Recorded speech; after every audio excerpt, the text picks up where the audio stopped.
Shouting! Wonderful play from Arsenal. ROWe! What a fabulous solo goal by Thierry Henry. Sanchez! Arsenal lead, they turn it around at Wembley. Okay, people, welcome to today's first podcast of the year. Happy New Year, everybody. It's your host, your boy, Michael, all the way from the nation's capital, Abuja. And with me in the studio is Big Smoke. Big Smoke, Happy New Year. Yeah, Happy New Year, guys. I wish you the best in this year, 2021. So, we are back. This is the first episode. So, let's get to it. Okay, Big Smoke, we first by starting with the tactical change Mikel Arteta has made so far since our last defeat against Manchester City. So, how do you view his changes and how compact are Arsenal now going forward? Okay, well, we can all see that he has started trusting the youngsters, and we can see what Martinelli and ESR has, alongside with Saka, obviously, as we can see the balance in the team now, and he's reverting back to the back four. Now Tierney is playing his natural position, which is the left back, and you can see the freedom of expression the players are having on the pitch. So I think that's the main tactical change he has made, and it's been positive so far.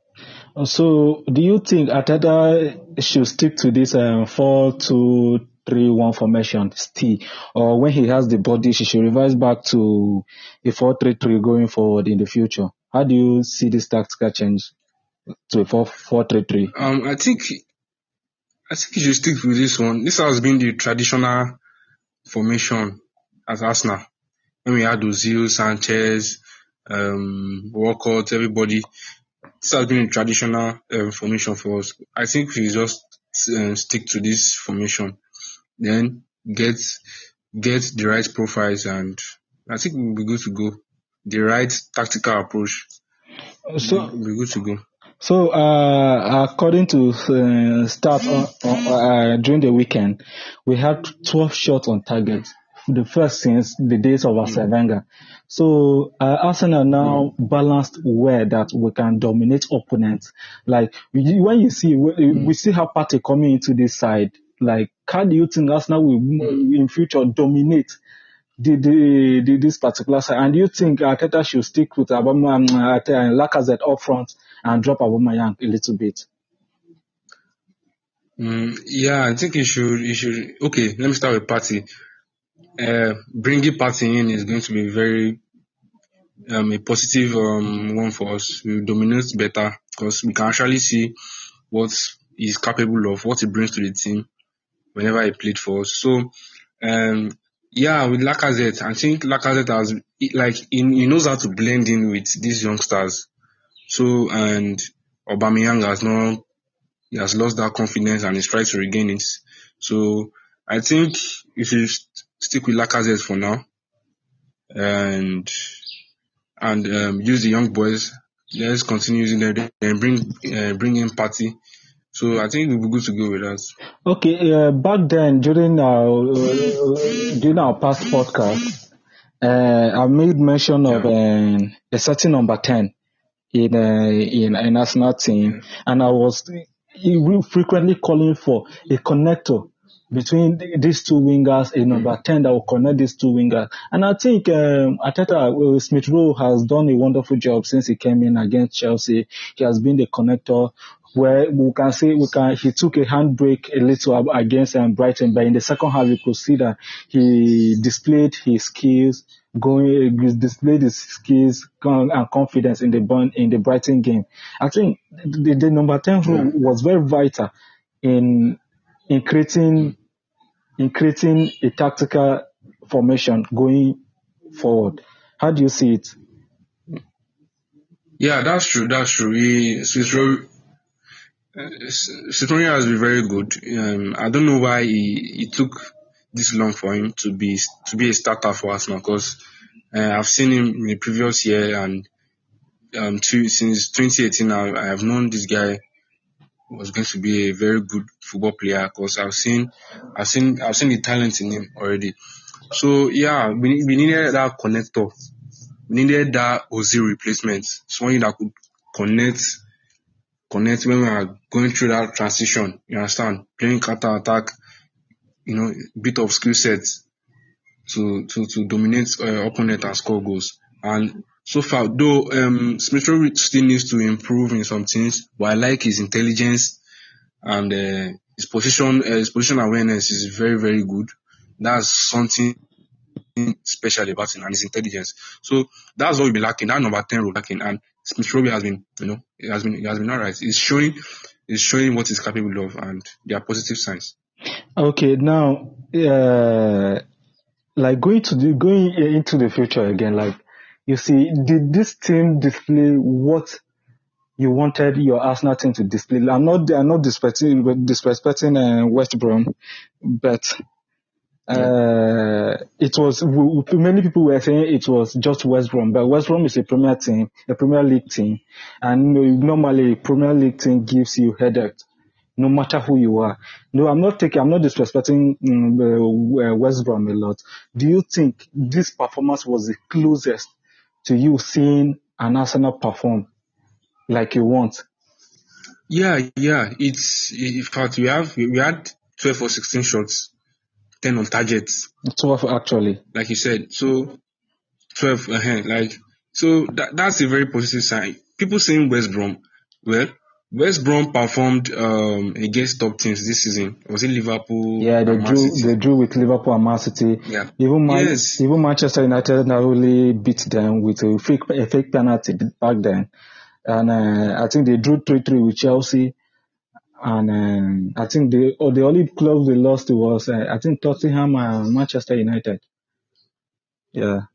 So that's something you can't just say it is just West Brom. No, these guys have performed against top teams already. So we dominating them, we running over them is just what we the fans should be expecting. We lost against Burnley. Before the previous Arsenal would have struggled against this same team. And that's the truth. You see, after the Aston Villa game, where we lost 3-0 at home, I think Arteta tore his tactical papers and threw it aside and started a new process. Like he tried it playing Lacazette as a number 10 and Aubameyang as a top 9, but it wasn't really working because I think Aubameyang, let me say, he's having a bad season, and those players who were not pressing high enough. Now you could see the energy both Saka, Willian, and Smith Rowe brings into this team, how they press. And look. Okay, let me take the second goal for instance. That is the way Arsenal wants to play. That's the way Arteta wants to play. Those one touches. And when Arteta tried it formally before the Chelsea game, where he put Aubameyang on top and Lacazette as a number 10, it wasn't working because a certain Willian and let me say who, it was Pepe. They were not pressing high enough. You could see Ceballos wasn't pressing high enough. Xhaka weren't pressing high enough. But now all these players are pressing very high enough, and it scares the opponent because if they dare press Arsenal back, both Saka and Martinelli will hit them on the break, and Lacazette has a good first touch, and he can just release these players. We saw all this against Chelsea and against Brighton especially, and on Saturday again, we saw this same setup of players playing the same pattern. So, is this good enough right now to take Arsenal forward? Yeah, I think it's maybe not good enough because we still need an elite creator, elite creative midfielder. So I think if you get a creative midfielder, we can actually fare this season. So I don't think it's good enough. Like it's a positive sign, but I won't say it will get us to what we want, because I know most Arsenal fans want top 4 this season, but it might actually work out. It's a 50-50 for me now. We need to see more. We need to be consistent with this type of performances. So you Yeah, get, yeah. we need to be consistent. Consistency is the key. Okay, like 2 weeks ago, we were battling relegation, and look at how football changes quickly. Now we are just 3 points behind Chelsea, and so people are even calling us title call. All of a sudden, people are telling us that we are in a title race, because we are 10 points behind Liverpool and Manchester United. Although Liverpool hadn't played, but people are now saying that going forward, Arsenal might be title contenders if they can add to their group and do away with dead wolves in the team. They can add that certain creativity. The defense now is a little bit okay. The midfield party is coming back, and we have gotten Arteta has revised back to playing a number 10, a recognized number 10 in the team. And oh God, let's talk about Saka. Saka is having a brilliant season. Saka, Tierney. We'll talk about the Saka, Tierney, and Mitro. We'll talk about them again. Now, looking at Tierney, the energy, the passion, like God, I can't describe him enough. I can't because I don't know whether it's because he plays for Arsenal that people don't call him yet a world class. But I think Tierney is now a world class left back. I can't praise Tierney enough. Okay. People, because he plays for Arsenal, people doesn't give him a lot credit. But for now, I think Tierney is a world class left back, and he is not given that credit because he plays for Arsenal or what. Because throughout this season, he has been perfect. He has given us an 8 or 9 over 10 performance in every match. So, what do you think about Tierney? Tierney is a very great talent, and people are now saying he's not better than Chilwell. Chilwell is better. Chilwell is clear. I've been seeing a lot of comparisons on Twitter. But what I know is there is no left back in the world right now as passionate about football as Tierney. That passion he has for football, for what he does best, is just the drive that keeps that okay. It is the only thing that makes him different and unique. So yes, so continue. And we were also talking about the tactical change Arteta has made during this past week, and we're talking how a certain recognized number 10. Remember on other podcasts, I called a lot for a number 10 to be played. He tried it with Lacazette with as a number 10, Aubameyang up front, but it wasn't working. Now, but when he tried Smith Rowe, then he changed some little things, like Saka going to the left, Martinelli coming to the Saka going to the right, Martinelli coming to the left. I think all these things change Arsenal's tactical approach going to game, because these players now press high enough, and opponents now are very careful in pressing Arsenal, because these three guys, both Saka, Martinelli, or Aubameyang, or Lacazette, can hit you on the break really quickly. And you can also notice that Lacazette has a very good one-touch pass that will release Saka or Martinelli.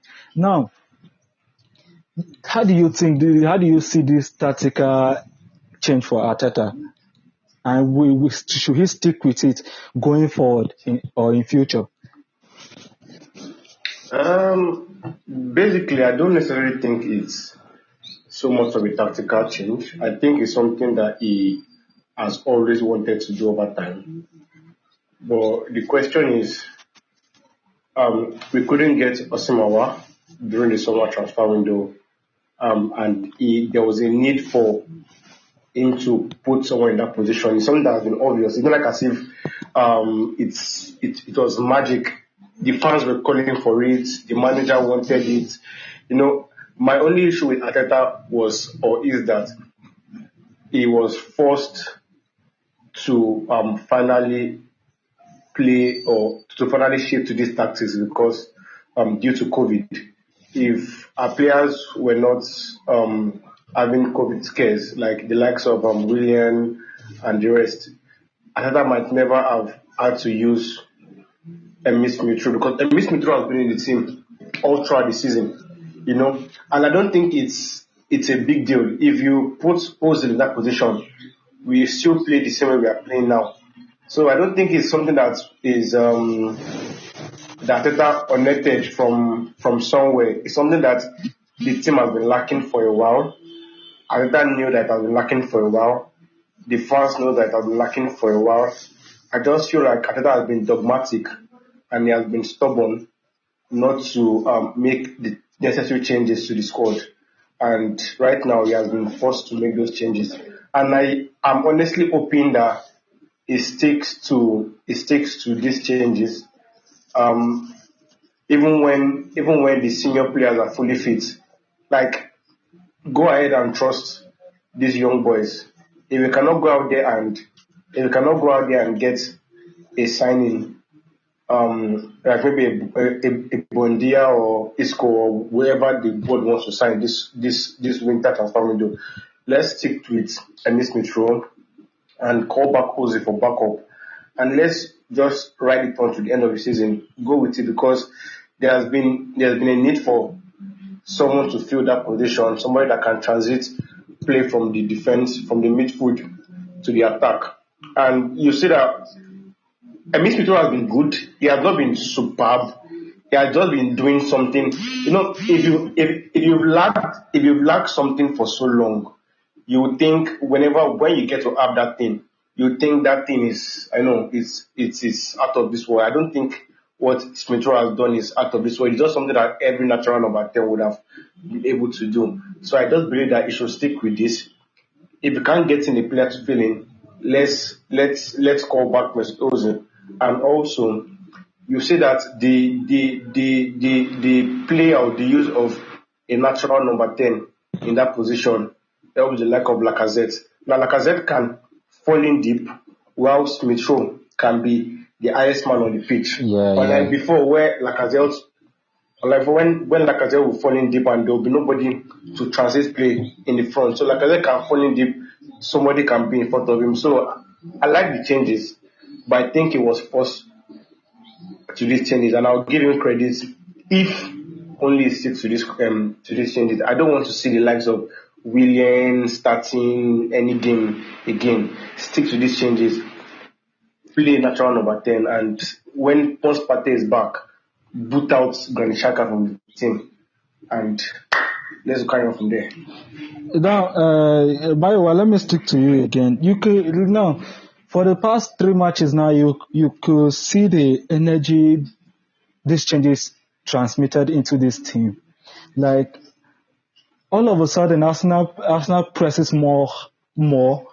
They are up higher on the pitch. Like against West Brom, it was total domination. For the first time since Arsene Wenger left, we had 12 shots at goal. Mm-hmm. Yeah, you could see. I'm not disrespecting West Brom because people are just saying it's just West Brom, but West Brom is a very elite Premier League team. They are not easily beaten, and Big Sam is not easily beaten. But was this performance the closest you have seen from Arteta's side, like from Arteta going into the future? Well, yes. My problem per se is not that Arteta is a bad manager. Yeah, you get. I think there's a coach. I think there is a coach in him. I just feel the Arsenal job is too big for a rookie. I think the Arsenal job is too big for someone that's never managed. In fact, I think it's too big for someone that's even managed. Talking of someone that's never managed, and I feel it can be sometimes stubborn to make those changes because yes, you can have your own ideas, but there are external factors that you have to consider how you would use your ideas and mix up with other people's ideas. So I just think that Arteta should know that right now he does not have the quality of players to play the kind of football he wants to play. And the truth is that in a club like Arsenal, he might never get the kind of players he needs to play the kind of football he wants to play.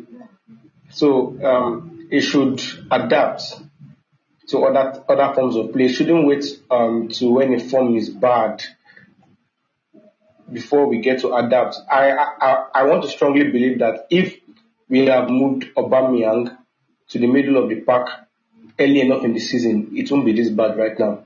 You won't have lost this much confidence. You don't have to wait till things are bad before you make those critical changes. I want to see him moving forward and sticking with this positive change. I want to see the likes of Martinelli, Emile Smith-Rowe, and Bukayo Saka more in the pitch. And then I want the senior players to fight for their spot. I also want to give a shout for Aubameyang to be dropped as well. I think right now he's not doing the job. And I'm not saying drop completely from the team. Just give him time to just take a break, see things from the bench. Yeah, for some matches. And for some matches, then bring him on during the match to make changes and have him fight for his spot, because no spot in the team should be given. It's clear that left wing belongs to Martinelli at the moment, and I don't want Martinelli being dropped for anybody. And at the moment, Lacazette is doing better than Aubameyang up front. So I don't see Lacazette being dropped. I don't want to ever see Martinelli being dropped. Bukayo Saka can never be dropped. And Mitch Mitchell needs to stick to his position. And we need to go forward with that. That's why I think. Okay, Big Smoke. Let me throw this Saka's question to you. How good is this boy? Yeah. Are you asking me that question? This boy, is a special one. He's a special one, and I pray for him. I hope for him. Like, if you continue with this, and if he continues like this, man, he's going to be a world-class player. Although we have to be very careful with him, not to put too much pressure on him, like we did with Wilshere back then. Yeah. We should not put pressure on a 19-year-old. It's crazy. So you just have to let him live, let him play his football, enjoy his football, and grow into the game. Okay, with that, let us talk a little bit about Pepe. Mayowa, let me go with you. How will you see Pepe getting back into this current setup? I think currently Pepe plays a better football than Willian, and Pepe needs to fight for his spot. Start Bukayo Saka on the wings and bring on Pepe during the halftime to play either of the wings and have him fight for his spot. I don't want to see Willian anywhere in the team at all. So just Saka starts. When Saka needs a rest, bring in Pepe. Because at the end of the day, he's a 72 million player and it's a lot of money for a club like Arsenal. We don't get to spend that much money every time. So Pepe has to work one way or the other. We have to find a way to make him work. So right now he's not doing the bits. Although it's not been that bad, if we are being honest. But it's just that Saka has been better and it doesn't seem as committed a player as he should be. So just leave him on the bench and bring him on to fight for his spot, and hopefully he puts in the shift that is required, and over time he can hold down a starting role, because I don't think the shoulders or the weight of a football club like Arsenal should be put upon the shoulders of Bukayo Saka. Not in any way. So I don't even think Saka should be starting regularly. It's just a thing for crying out loud. Pepe needs to fight for his spot and hold down that right wing. And if he cannot, I would like to see us move on from Pepe come the summer or probably next year. Okay, Vicmo, I'll throw the same question to you. How do Pepe get back into this thing? Yeah, he needs to fight for his place, but I'm sorry to say, I don't think Pepe is going to have a future here again.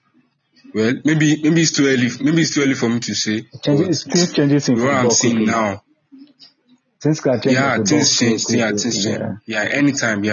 Sure, no doubt with that. But with what I've seen, I don't think Pepe should, because Saka is doing far better. It's just like he's teaching him how to do it. So I don't see Saka getting dropped. Yes, he shouldn't be starting every time. I'll agree with that. But if we get, okay, for example, if we get Buendia, I think Pepe will be sold.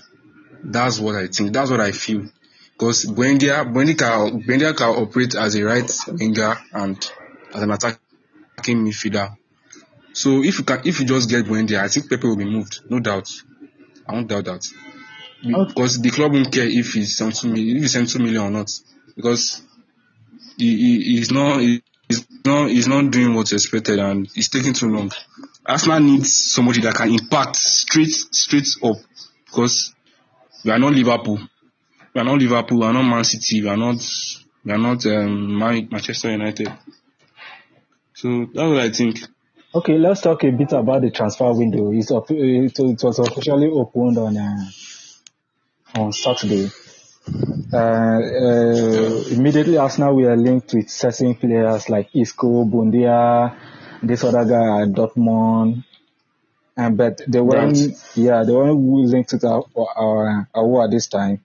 But so if you want a certain attacking midfielder among these people I've called, who will you really go for, and what will be your reasons? For me, Abi? Yeah, Timmy, go on. Yeah, I'll go for Buendia, of course. Well, people can say, he's a championship player or that and that. I don't care. I don't care about championship in the Premier League. If he can be a hit in the Premier League, then why not? Yes, he had 7 assists already last season. And he was I was even talking about last season. He had 7 assists and a goal playing for Norwich. We all know he created 83 chances in the Premier League.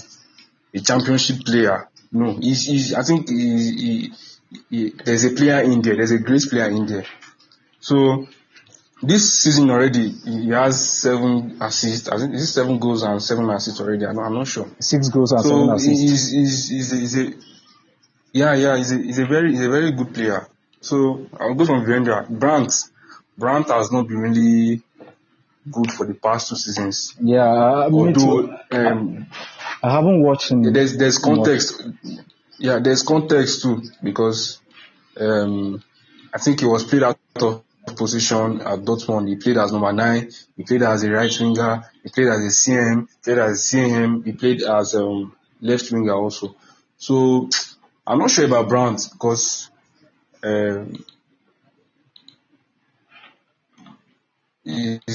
for the past 2 seasons he's not been really good.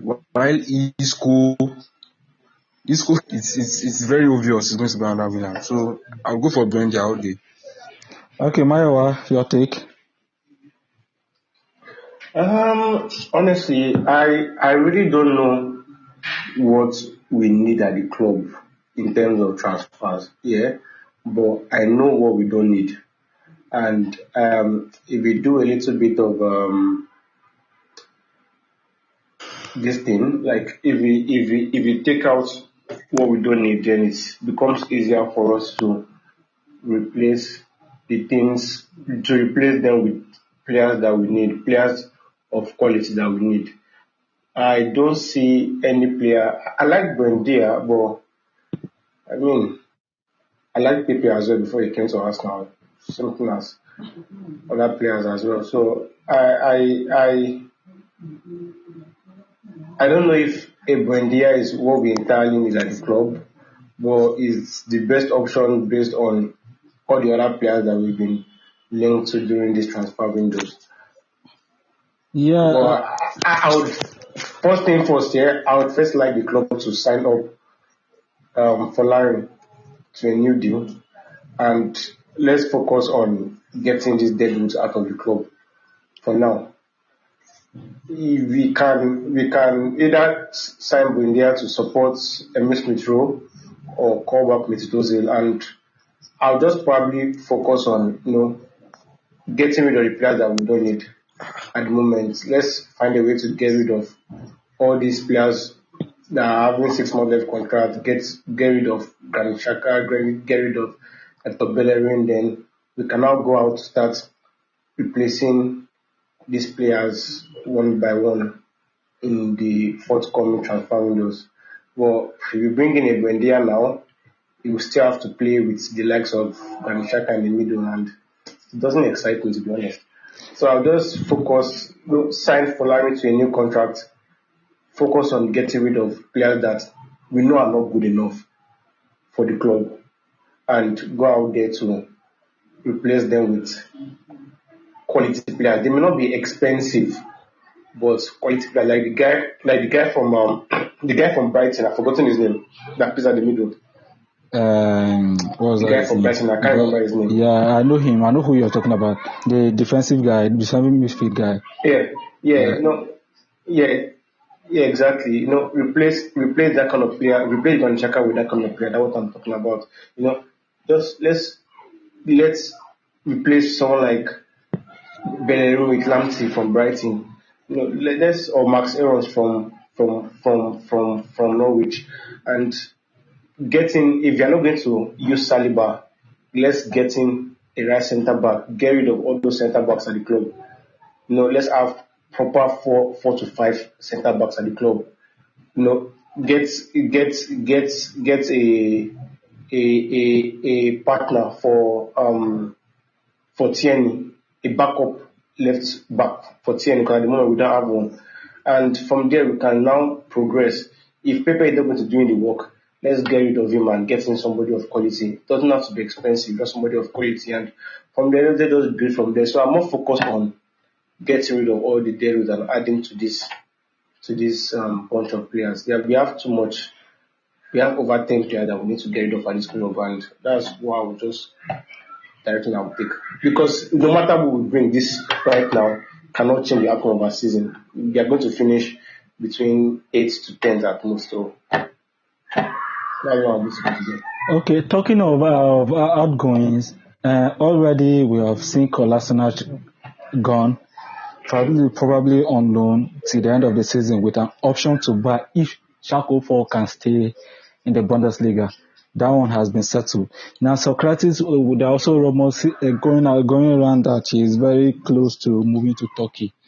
And this morning we heard the news that Saliba will be joining Nice in France. So I think Saliba is a short-term loan share for him to gain more playing time and come back in the summer. By then we must have gotten rid of Socrates, Luis, and I think other options are centre back we don't really want. So with that, thank you very much, Mayowa. We have come to the end of today's podcast. If you're anywhere you are listening to us, thank you very much and a happy new year. You can follow us on our social media handles on Twitter on Gunblast Niger, and you can also subscribe to our YouTube channel on Gunners Blast Niger Arsenal podcast. Okay, Mayowa, your final words.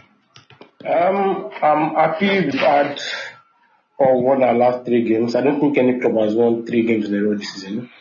Maybe a few. Actually, Manchester to show United. how poor we've won 3 games in a row and we are just 11th.